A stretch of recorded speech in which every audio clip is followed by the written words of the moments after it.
everyone! So I recently got accepted to Berkeley, which has been my dream school for so long, and I know a lot of other people want to go to Berkeley or are interested in going, so I thought I would make this video to just kind of share with you guys everything that I had on my application and in my essays that probably helped me get into the school. So UC Berkeley has a very holistic approach to accepting people, so you want to make sure that you give them everything about yourself, your interests, your passions, your hobbies, just who you are as a person and a student, all in your application. So you want to cover all your bases, basically. So ways in which I did this was if I talked about how, or I mentioned how I was captain of the tennis team in high school on my application, I wouldn't then talk about that for leadership in my essays. I would pick something else to talk about.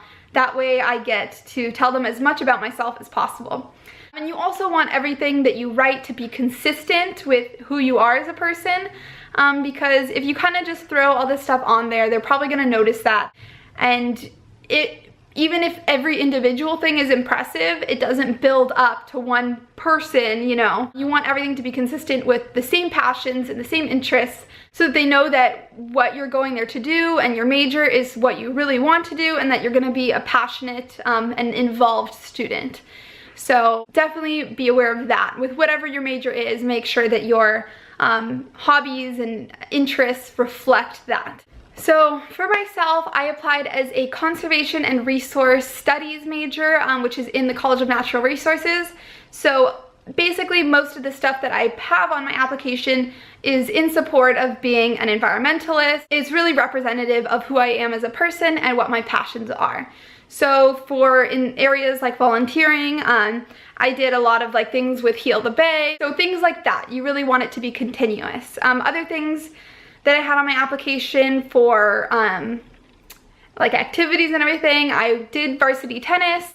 I had several jobs throughout the last few years as like hosts or servers in restaurants. For awards, I got the National Merit Hispanic Scholar Award, something like that, in high school, which is an award that you get based off your PSAT. Beyond that, I kind of just like milked all the stuff that I had, like little things, like during our tennis, like the last tennis dinner, they would give out awards just for fun.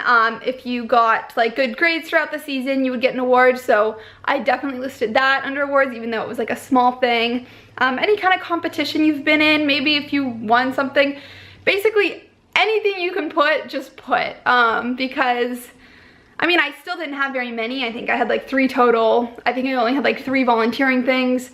I wasn't the president of any clubs, nothing like that, but I think that it was my GPA and my essays that got me in. So if you are weaker in one like area, don't worry about it, just bulk up the other areas. So make sure you really invest yourself in your essays, or that you have, you know, really good grades or test exams.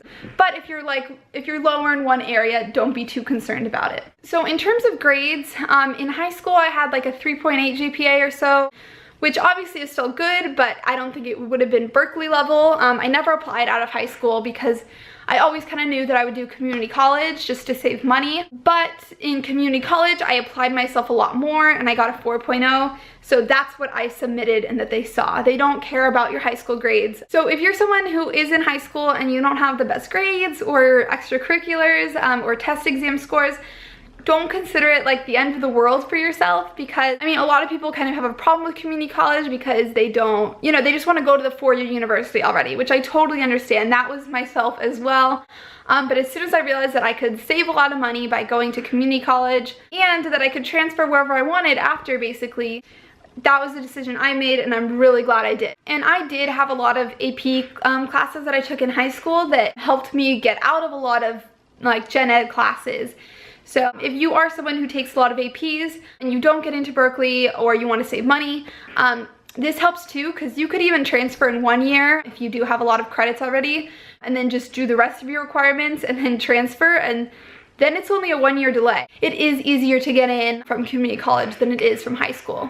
I think in high school it's like an 18% acceptance rate, and in community college it's something like a 22%, so it's still obviously competitive, but not as much so. So in community college, I got a 4.0.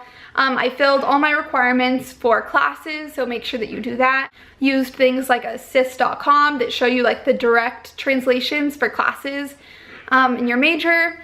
So yeah, I filled all my requirements and I got a 4.0, so that definitely helped me on my application. So now for the most important part of the application, in my opinion, the personal insight questions. This is where you really want to show them who you are as a person and a student, what your passions and interests are. You really want to present yourself as best as you can in this section. I really want to go in depth about these. So I think what I'm gonna do is I'm gonna stop this video here, and then I'm gonna film a separate video totally just explaining the personal insight questions, giving you examples from my essays. That way I can really help you as best as I can without feeling rushed. So yeah, I hope that you found this video helpful in any kind of way. If you are interested in the personal insight questions, I will be posting that probably later this week then. So be sure to subscribe so that you can check those out when I post it. And once I do post it, I will link it at the end of this video now so that you can just find it easily. So yeah, thanks for watching, and I'll see you soon.